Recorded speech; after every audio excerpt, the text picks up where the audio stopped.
Lollipop ತಿಂತಾನೆ, ಸಖತ್ತಾಗೆ ಕುಣಿತಾನೆ. ಮಕ್ಕಳ ಜೊತೆ ಕೋತಿರಾಮನ ತರ್ಲೆ. ಬೆಂಗಳೂರಿನ ಶಿಕಾರಿಪಾಳ್ಯದಲ್ಲಿ ಗೇರ್ ಗೇರ್ ಮಂಗಣ್ಣ.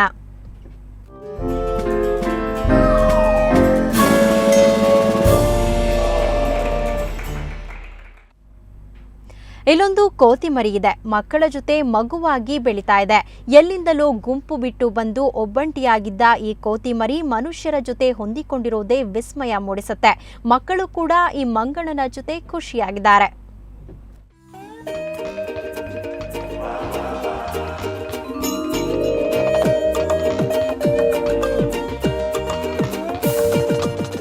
ಈ ಪುಟ್ಟ ಕೋತಿ ಮರಿ ಈ ಮಕ್ಕಳ ಜೊತೆ ಮಗುವಾಗಿ ಬೆಳೀತಾ ಇದೆ.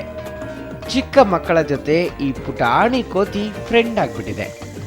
ಎಲ್ಲೋ ತಮ್ಮದೇ ಗುಂಪಿನ ಜೊತೆ ಮರದ ಮೇಲೆ ಇರಬೇಕಿದ್ದ ಈ ಕೋತಿ ಅದು ಹೇಗೋ ಗುಂಪಿನಿಂದ ಬೇರೆಯಾಗಿ ಈ ಮಕ್ಕಳ ಜೊತೆ ಸೇರಿಕೊಳ್ಳುತ್ತು. ಎಲೆಕ್ಟ್ರಾನಿಕ್ ಸಿಟಿ ಸಮೀಪದ ಶಿಕಾರಿಪಾಳ್ಯದ ಹುಡುಗರು ಅಚ್ಚರಿಗೊಂಡ್ರು.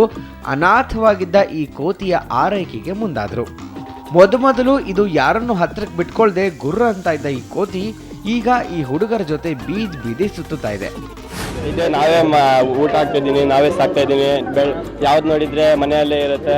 3 ದಿವಸ ಆಯ್ತು ಬಂದ್ಬಿಟ್ಟು ಆಮೇಲೆ ಊಟ ಹಾಕ್ತೀನಿ. ಬಾಳೆಹಣ್ಣು, ಬ್ರೆಡ್ ಎಲ್ಲ ಹಾಕ್ತಾ ಇದೀವಿ. ಅದೇನು ಯಾರಿಗೂ ಕಚ್ಚೋದಿಲ್ಲ, ಎಲ್ಲ ಹತ್ರ ಒಂದೇ ಥರ ಇರುತ್ತೆ.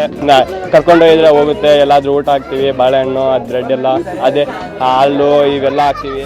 ಮೊದಲೆಲ್ಲ ಹುಡುಗರು ಕೊಟ್ಟ ನೀರನ್ನ ಕುಡಿಯದೆ ಹಠ ಹಿಡಿತಾ ಇದ್ದ ಈ ಕೋತಿ ಈಗ ಈ ಹುಡುಗರು ಲಾಲಿಪಾಪ್ ಕೊಟ್ರೆ ಸಾಕು ಚಪ್ಪರಿಸ್ಕೊಂಡು ತಿನ್ನುತ್ತೆ.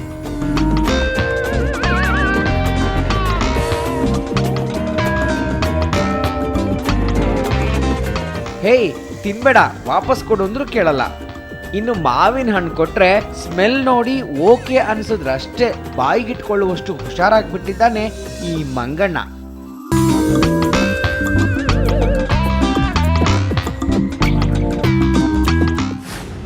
ಅದೇ 3 ದಿವಸದಿಂದ ಮನೆ ಹತ್ರ ಬಂದಿದೆ. ಮನೆ ಹತ್ರ ಇದ್ದಿದ್ದು ಚಿಕ್ಕ ಮಕ್ಕಳಿಂದ ಅವಾಗಿಂದ ಸಾಕ್ತಾ ಇದ್ದೀವಿ. ಯಾರು ಏನು ಮಾಡೋದಿಲ್ಲ. ಹುಡುಗರಿಗೆ ಜೊತೆಯಲ್ಲಿ ಇಟ್ಕೊಂಡು ಆಟ ಆಡ್ಕೊಂಡಿದ್ದ ಇದೆ. ಊಟ ಗೀಟ ಮಾಡ್ಕೊಂಡು ಎಲ್ಲ ಮಾಡಿಸ್ಕೊಂಡು ಮನೆಯಲ್ಲಿನೂ ಸಾಕ್ತಾ ಇರೋದು. ಚೈನ್ಗಿನ್ ಬೆಲ್ಟ್ ಹಾಕಿ ಏನು ಕಚ್ಚಲ್ಲ, ಯಾರಿಗೆ ಗಾಯ ಮಾಡ್ತಾ ಇಲ್ಲ. ಈ ಕೋತಿ ಮರಿ ಏನೋ ಪುಟಾಣಿಗಳ ಜೊತೆ ಹೊಂದ್ಕೊಂಡ್ಬಿಟ್ಟಿದೆ. ಮಕ್ಕಳೊಂದಿಗೆ ಮಗುವಿನ ಥರ ಒಂದಾಗ್ಬಿಟ್ಟಿದೆ. ಆದರೆ ಈ ಕೋತಿಗಳ ಗುಂಪನ್ನೇ ಸೇರಬೇಕು. ಸಂಬಂಧಪಟ್ಟವರು ಈ ಕಡೆ ಗಮನ ಹರಿಸಿದ್ರೆ ಈ ಕೋತಿ ಮತ್ತೆ ತನ್ನ ತಾಯಿಯ ಮಡಿಲು ಸೇರಬಹುದೇನೋ ಅಲ್ವಾ?